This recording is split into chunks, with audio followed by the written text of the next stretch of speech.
¿Alguna duda, chicos, de la clase de emprendimiento antes de empezar filosofía? Les voy a explicar un poquito más detallada la actividad, ¿ya?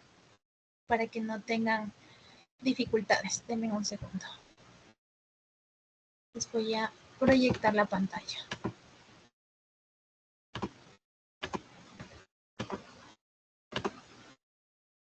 Ya, listo. Ok, a ver, ustedes son primero de los domingos. Vamos acá. La actividad está colocada en anuncios y se llama tarea en clase o actividad práctica en clase, mejor dicho. Ya, ¿en qué consiste la actividad práctica en clase? Le muestro como tal. Usted tiene que descargar la actividad que se encuentra, ¿sí? Y va completando de la siguiente manera. Mire, esta es la actividad en específico. Vamos a hacerle un poquito más grande, ¿ya? Entonces, mire, aquí tenemos un ejemplo en específico. Nos dice, la empresa Almacenes Lucerito inicia sus actividades el 1 de julio del 2000 con los siguientes valores. En efectivo empieza con 15,000, útiles de oficina 220, suministros de limpieza 580, muebles y enseres 3,000, maquinaria 770, gastos de construcción 280, documentos por cobrar 320, préstamos bancarios 2,000, capital pagado 26,680. ¿Ok? Entonces, con esos datos, ¿qué va a hacer usted? Se va a bajar acá esta tablita en donde tengo dividido activo, pasivo y patrimonio. ¿Ok? ¿Usted qué va a hacer? Me va a colocar todos los rubros aquí que sean activos. ¿Sí? Pero recuerde que algunos son activos no corrientes y activos corrientes. Recuerde la regla de los 12 meses. ¿Sí? Luego suma los valores como tal y coloca aquí en el total del activo, ¿no? Activo total, activo corriente, total, activo no corriente. Tenemos aquí gastos de construcción en específico, también para que lo coloque los pasivos corrientes, como por ejemplo los documentos por pagar, ¿sí? Y también el patrimonio. Entonces, todo ello me tiene usted que ir colocando en el cuadrito. Sí, recuerde que los gastos aquí están relacionados, cuál era el activo, ¿sí? Y cuáles eran las cuentas de patrimonio. Eso tiene que colocar, sumar y darme un valor final. Esa es la práctica, chicos. La actividad práctica, ¿ya? ¿Hasta ahí dudas, inquietudes?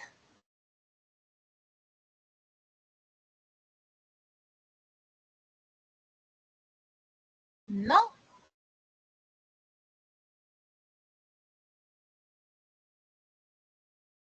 Chicos. Y una pregunta, Lice, una vez que ya se termine ese cuadro de hacer, ¿lo enviamos? Claro, claro, lo vuelve a subir.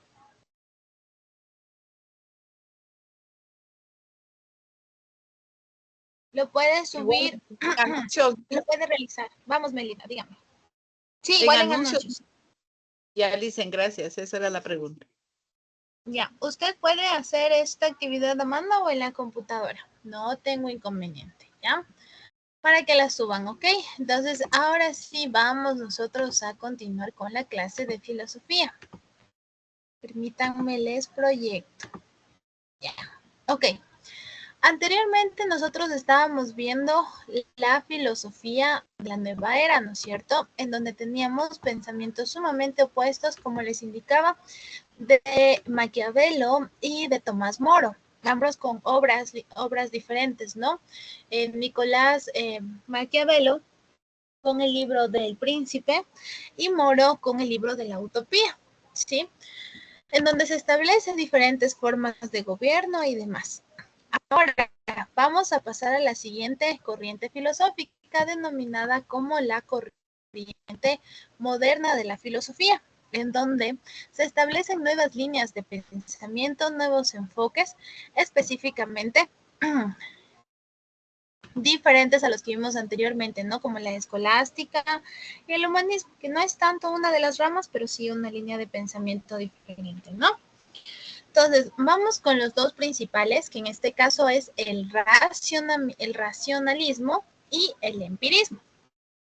El racionalismo, como su nombre lo puede indicar por ahí, se va a referir en este caso, o son los pensamientos o la línea de pensamiento que se direcciona específicamente a darle sostén o a darle una mayor importancia a la razón principalmente, ¿sí? Entonces, establece esta línea de pensamiento que la razón debe de ser la fuente por la cual usted llega al conocimiento y a la verdad, ¿sí? Al contrario del empirismo, el razonamiento establece específicamente que yo no necesito valerme o tomar como algo fundamental la experiencia sensorial. Yo no tengo que experimentar algo para saber que algo es verdadero o algo es falso, ¿sí? Entonces, el razonamiento y el empirismo son dos corrientes totalmente opuestas. El razonamiento le da la confianza a la razón humana y nos dice que mediante la razón usted puede descubrir las verdades. Os puede descubrir la verdad del mundo, de la existencia, de todo lo que nosotros nos rodea en específico, ¿no? También nos dice, en este caso, el racionalismo, que nosotros ya nacemos con ciertas ideas, o sea, comprendemos ya ciertos conceptos en específico de nuestra mente. Nacemos con lo que se conoce como ideas innatas, ¿sí? O como principios innatos. Un ejemplo de estas ideas o principios innatos es que, por ejemplo, usted sabe que un niño nace, ¿no es cierto?, sin saber específicamente el idioma. Sin embargo, cuando nosotros hablamos de esta capacidad innata de la mente, ¿sí?, del conocimiento innato, nosotros nos damos cuenta dentro de este ejemplo que el niño, a pesar de no conocer el idioma del lugar en donde ha nacido, este sí puede adquirir, ¿no es cierto?, el lenguaje de manera rápida y eficaz. Es por ello que cualquier niño le aprende rapidito el idioma cuando son pequeños, ¿no es cierto?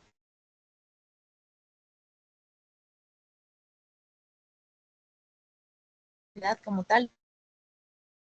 Otra capacidad innata que nosotros podemos llegar a tener es, por ejemplo, digamos un ejemplo así específico, en que yo le diga en este caso que tengo varios adornos. Nosotros en la mente, aunque no sepamos exactamente el objeto y demás, sabemos que los adornos son, digamos, redondos o tienen ciertas características que lo hacen específicamente un adorno, ¿sí? Entonces, nosotros como seres humanos ya tenemos, según el racionalismo, cierta noción del mundo que nos rodea, a pesar de que en este caso acabamos de nacer como tal, ¿sí? Entonces, el racionalismo pone toda su confianza dentro de la razón, dentro de los conocimientos innatos. También nos dice que nosotros conocemos mediante el racionalismo verdades universales, que no dependen en este caso ni desde su perspectiva personal, ni del contexto en el que nos vayamos a desarrollar. Recuerde, por favor, que mi perspectiva se refiere en este caso a lo que facilito. Digamos, mi perspectiva del semáforo es que todos los colores son, no sé, verdes, ¿sí? Porque, no sé, digamos que tengo daltonismo y esa es mi perspectiva en relación a mis sentidos. Mientras que para usted sí puede ver todos los colores del semáforo. Entonces, ¿qué nos dice el racionalismo? El racionalismo nos dice en específico que las verdades no se deben basar únicamente en la parte sensorial, en la parte perspectiva, en la parte individual de la persona, sino que tenemos que llegar a un consenso en base a la razón. Le otorgamos un mayor valor a la capacidad de razonar y no tanto el valor en este caso, a nuestros sentidos como tal. ¿Quién es el principal representante y conocido como el padre de la filosofía moderna? Es es el René Descartes.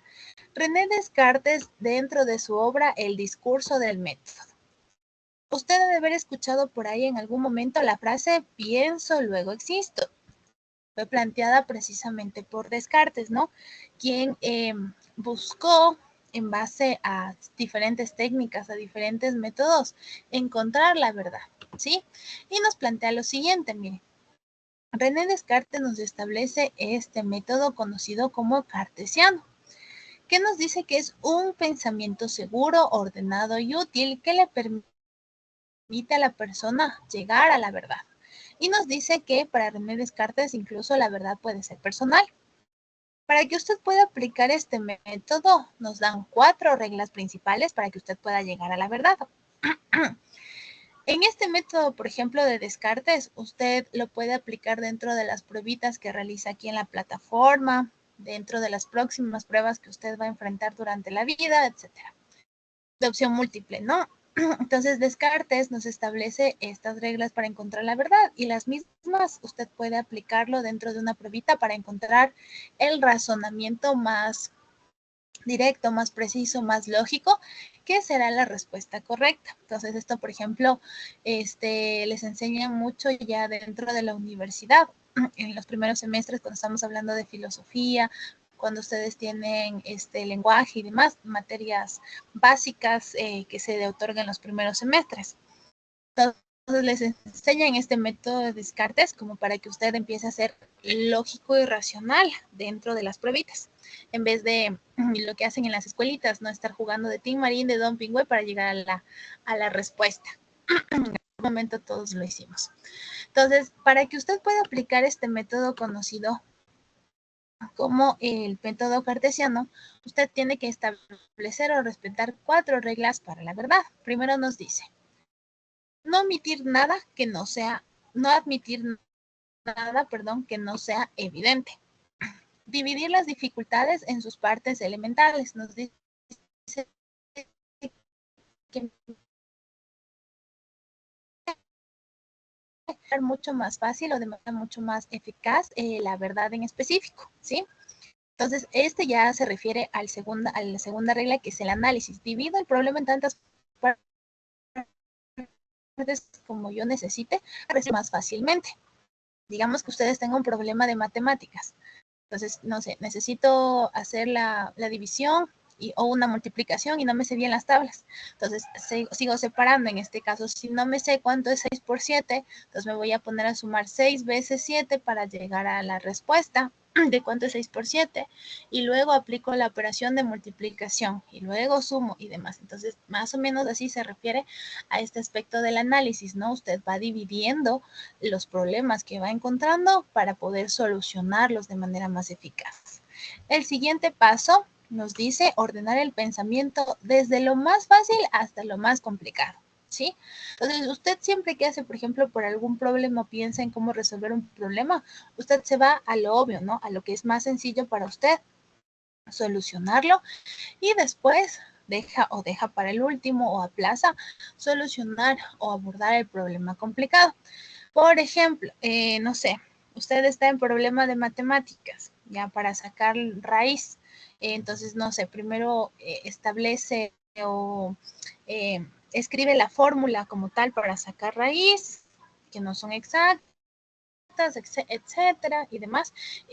Utiliza el método o la forma de pensamiento que usted tenga la más fácil para poder nosotros llegar posteriormente, ¿no es cierto? A eso se lo conoce como síntesis, ¿sí? ¿Qué nos dice? Que es como la reconstrucción del conocimiento, en donde usted va a partir de lo simple a lo complejo. Va aumentando la dificultad lógica mientras usted vaya avanzando dentro del problema que se plantea, ¿sí? Vamos, nos dice hacer enumeraciones completas para asegurar no omitir nada. Entonces, ahí ya se establece el cuarto paso, ¿no? En donde nos dice que usted tiene que revisar, ¿sí? La respuesta, por ejemplo, a la que llegó, o revisar la solución del problema que usted estableció, resolvió, para garantizar que no haya usted omitido absolutamente nada, que usted llegó en ese momento aplicando el método cartesiano, en realidad sea la verdad, ¿sí? Entonces, usted pasa por estas etapas del método cartesiano y yo ya puedo específicamente llegar al conocimiento, llegar a la verdad en base a la razón, ¿sí? Entonces, mire, el método cartesiano tiene un impacto súper importante dentro de la filosofía y dentro de la ciencia, porque dentro de la filosofía el método cartesiano se utiliza dentro de esta base, ¿no?, del racionalismo como un método para seguir con los pensamientos, y dentro de la ciencia se ha convertido en un enfoque lógico y sistemático. El sistemático significa que usted va a ir en orden, ¿no? Paso por paso, en orden, sin omitir nada. Y de esta manera yo pude, digámoslo así, o se desarrolló posteriormente el método científico, ¿ya? Entonces, mire en específico este gran aporte que nos hace René Descartes. Vamos nosotros a observar un pequeño video que nos amplía un poquito más sobre este gran personaje que es René Descartes, ¿sí? Nosotros también utilizamos la palabrita de descartar, ¿no? Para llegar nosotros a la respuesta, a la verdad absoluta, ¿sí? Vamos entonces. ¿Qué es ClickUp? ClickUp. Termine el anuncio. Ya.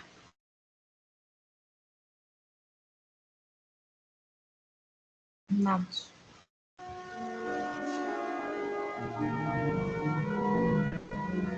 René Descartes fue un filósofo, matemático y físico francés. Es considerado como el padre de la geometría analítica y de la filosofía moderna. También es considerado el padre de una escuela de pensamiento que adquirió el nombre de racionalismo, término acuñado siglos después por Hegel. Este sistema de pensamiento acentúa el papel de la razón en la adquisición del conocimiento, en contraste con el empirismo, que resalta el papel de la experiencia y la percepción. Nació en una pequeña localidad francesa que siglos más tarde fue rebautizada con su nombre. A los 18 años de edad, Descartes ingresó en la Universidad de Poitiers para estudiar Derecho y Medicina. A los 22 años parte hacia los Países Bajos. Se alista como voluntario en la Guerra de los 30 años y durante el invierno de 1619 pasa su tiempo en una habitación calentada por una estufa. En una ocasión se adormeció al calor del fuego y tuvo 3 sueños sucesivos que interpreta como un mensaje del cielo. El último le había hecho encontrar su camino en la vida. Desatendiendo los deseos de su padre, Descartes no sería ni soldado ni un hombre de leyes. Sería un hombre en búsqueda de la verdad. Y a eso consagraría el resto de su vida. No deja de ser irónico que Descartes, el gran racionalista, encuentre su inspiración y mandato vital en una visión onírica un tanto mística e irracional. Pero bueno, sigamos. A partir de entonces se consagró a su misión filosófica. Viaja por toda Europa y se establece en París y más tarde en los Países Bajos, donde ordena sus ideas y comienza a escribir su obra. En 1637 publicó su obra más importante, El discurso del método para dirigir bien la razón y hallar la verdad en las ciencias. Su vocación fueron las matemáticas. Las matemáticas le proporcionaban la seguridad de estar pisando terreno seguro. La exactitud de las matemáticas le llevó a preguntarse si esta exactitud se podía llevar a cabo en otros campos. ¿Cómo tener la certeza de que lo que es verdad es realmente verdad? Esto es lo que buscó Descartes a lo largo de su vida. Siempre desde el ámbito privado, pues no fue profesor ni obtuvo cátedra. Fue una persona que no buscó llamar la atención. Siempre receló de las autoridades y de las verdades de la época. Los humanistas y racionalistas del Renacimiento recuperaron el pensamiento de la escuela griega. Sin embargo, él rechazó las ideas de la antigua Grecia. Buscó reconstruir la filosofía y la ciencia desde sus orígenes. Trata de encontrar un primer principio evidente a partir del cual desarrollar su filosofía. Para ello utiliza un método, la duda. Duda de todo, especialmente de la información que nos llega a través de los sentidos, ya que estos nos engañan. ¿Y si todo esto es un engaño, obra de un demonio maligno? De toda esta duda surge la primera certeza. No se puede dudar que está dudando, y por tanto pensando. Y ese pensamiento tiene que estar ligado al yo, a la propia existencia. De aquí nace la frase cogito ergo sum, pienso, luego existo. En 1649 la reina Cristina de Suecia le invita a Estocolmo para mantener conversaciones filosóficas. Al año siguiente, debido al duro clima sueco, contrae una neumonía y muere. Tenía 53 años. Listo, chicos.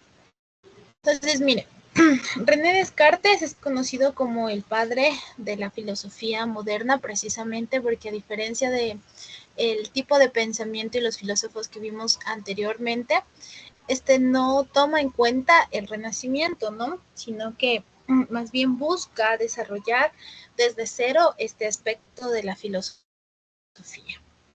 ¿Ya? Entonces, mire la importancia que tiene en específico René Descartes. Además, el racionalismo establece que, por ejemplo, usted no necesita de experiencias, de experiencias específicamente sensoriales ni nada para que usted pueda tener una idea específica y que sepa que es verdad. Por ejemplo, un conocimiento matemático básico como 2 más 2, que es 4, es un conocimiento universal que usted no requiere específicamente tener una experiencia como tal para entenderlo, ¿sí? Eso nos plantea específicamente el racionalismo, ¿ya? Vamos al siguiente tipo de pensamiento, que es el empirismo. El empirismo es una forma o es una corriente de pensamiento totalmente diferente al racionalismo, ¿sí? Al igual que el racionalismo rechaza la necesidad de experimentar, de ser sensoriales como tal, el empirismo también nos dice que es necesario, es fundamental para el conocimiento humano, para que se genere el conocimiento humano, que usted experimente, tenga una experiencia sensorial para que todo el conocimiento se empiece a generar. Entonces, ¿cómo yo puedo desarrollar ideas, conceptos, creencias, teorías? A través de los sentidos, ¿sí? Rechazo en este caso también la idea de los conocimientos innatos. Entonces, ¿se acuerdan que yo le hablaba en este caso de que los niños tienen la capacidad innata o el conocimiento de aprender nuevos idiomas? Para el empirismo no. Para el empirismo no nacemos con conocimientos innatos. Nacemos en este caso como tabla rasa. ¿Alguien sabe específicamente a qué me refiero cuando yo digo tabla rasa? En algún momento lo habrán escuchado, tal vez alguien. ¿Qué significa tabla rasa?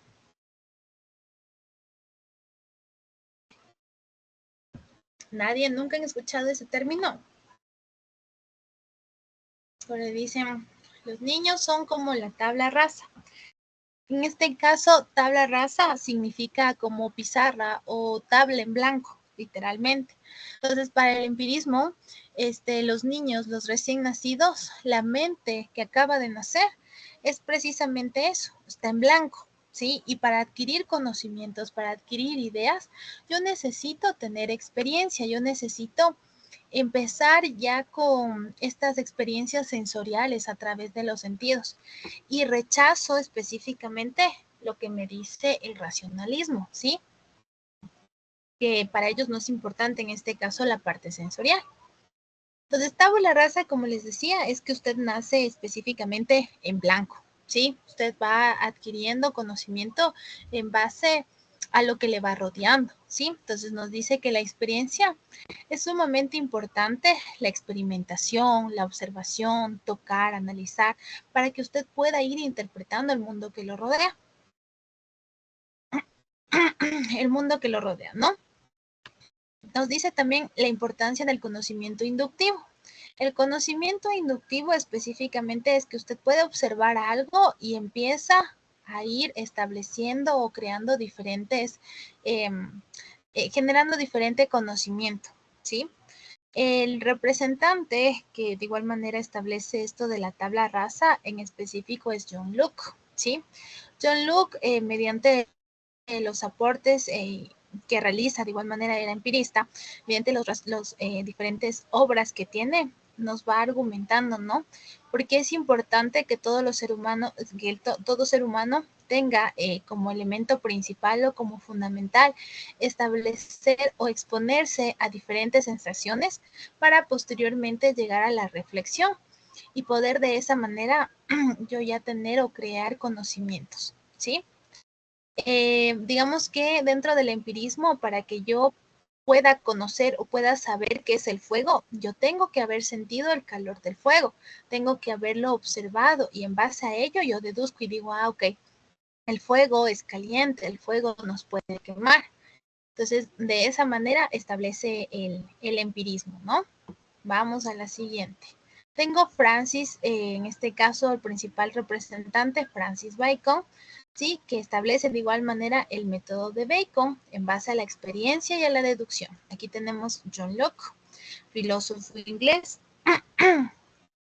formado desde el pensamiento escolástico. Usted ya sabe específicamente cuál fue el pensamiento escolástico, ¿no? Descartes, dice, tomó un rumbo independiente, totalmente alejado del empirismo.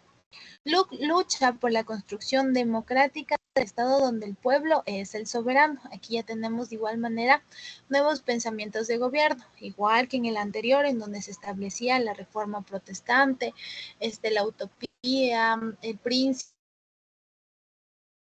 nuevas formas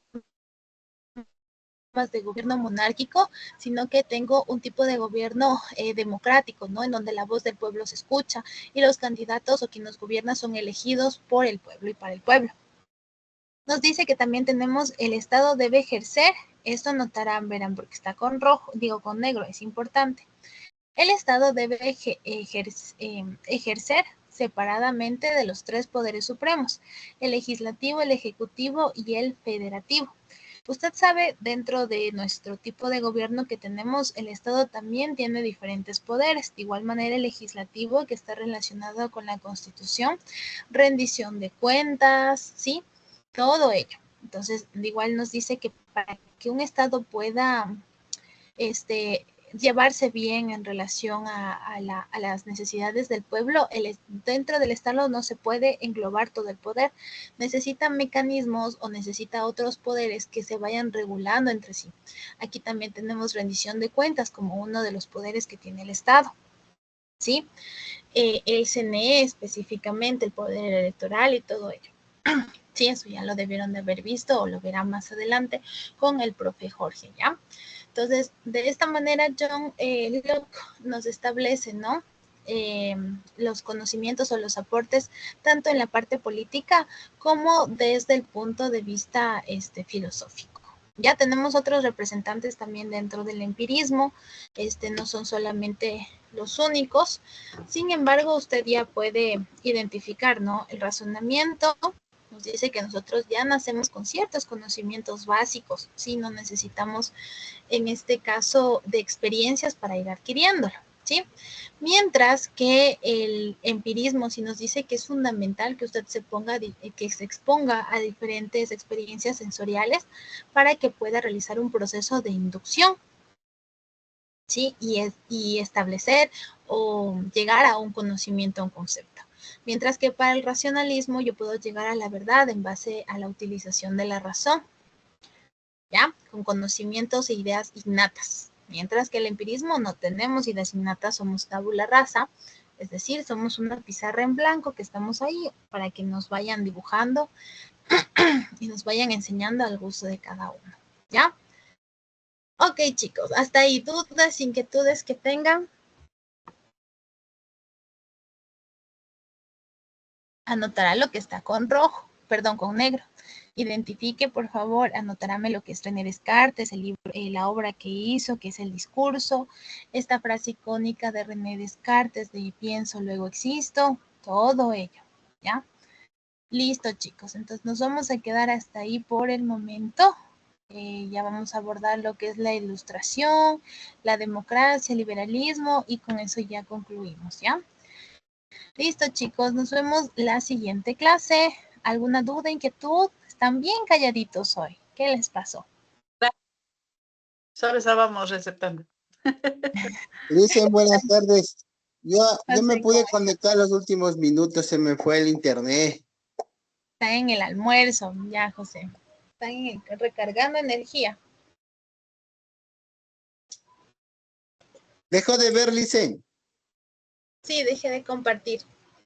Ah, no, de ver, no, por el momento no. La anterior clase les dije que pueden ver la película de Martín Lutero, de la venta de las indulgencias, que fue el boom, ¿no? Que desató la reforma protestante en específico. Pueden ver en la película y mandarme el resumen, pero no es obligatorio. Para las personas que pueden por ahí decir que tienen alguna mala notilla o que pueden sacar alguna mala nota. Nada más. Ok, Licen. Listo, chicos, nos vemos la siguiente clase. Que tengan un buen fin de semana. Buena semana laboral a todos. Adiós. Yo, Lisa, buena Gracias. semana.